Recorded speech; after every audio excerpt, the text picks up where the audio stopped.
ইউক্রেনের প্রতিরক্ষা মন্ত্রী মিখাইলো ফেদোরভকে বরখাস্তের সিদ্ধান্তে ফুঁসিয়ে উঠেছে দেশটির সাধারণ মানুষ। মন্ত্রিসভায় আকস্মিক এই রদবদলের প্রতিবাদে কিয়েভ ও খার্কিভ সহ দেশটির গুরুত্বপূর্ণ শহরগুলোতে রাজপথে নেমেছেন হাজারো মানুষ।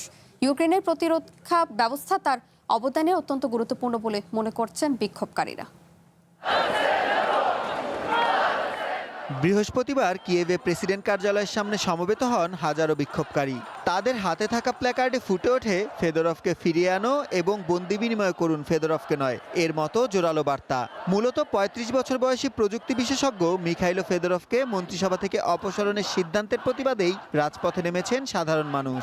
বিক্ষোভকারীরা বলছেন, ইউক্রেনের সামরিক বাহিনীকে আধুনিকায়ন এবং এর সামগ্রিক সক্ষমতা বৃদ্ধিতে ফেদোরভের অবদান অপরিসীম। এটি একটি অপরিপক্ক সিদ্ধান্ত। ফেদোরভের অপসারণ সামরিক কেনাকাটায় স্বচ্ছতা এবং সেনাবাহিনীর মনোবলকে ক্ষতিগ্রস্ত করবে। সব পরিস্থিতি বিবেচনায় তার শপথে থাকা জরুরি ছিল। প্রতিবাদ ছড়িয়ে পড়েছে খার্কিভ সহ আরও কয়েকটি শহরে। যুদ্ধ পরিস্থিতির মধ্যে এমন সিদ্ধান্তকে রাশিয়ার জন্য কৌশলগত উপহার হিসেবেই দেখছেন স্বেচ্ছাসেবকরা।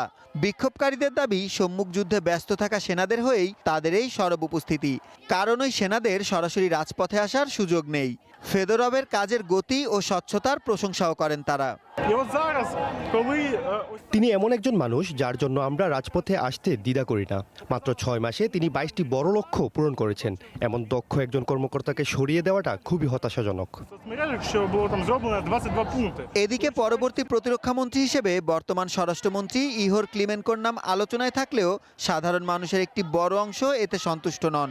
আধুনিক যুদ্ধ পরিচালনায় ফেদোরভের দূরদৃষ্টি অন্য অনেকের চেয়ে আলাদা বলে মনে করছেন তারা।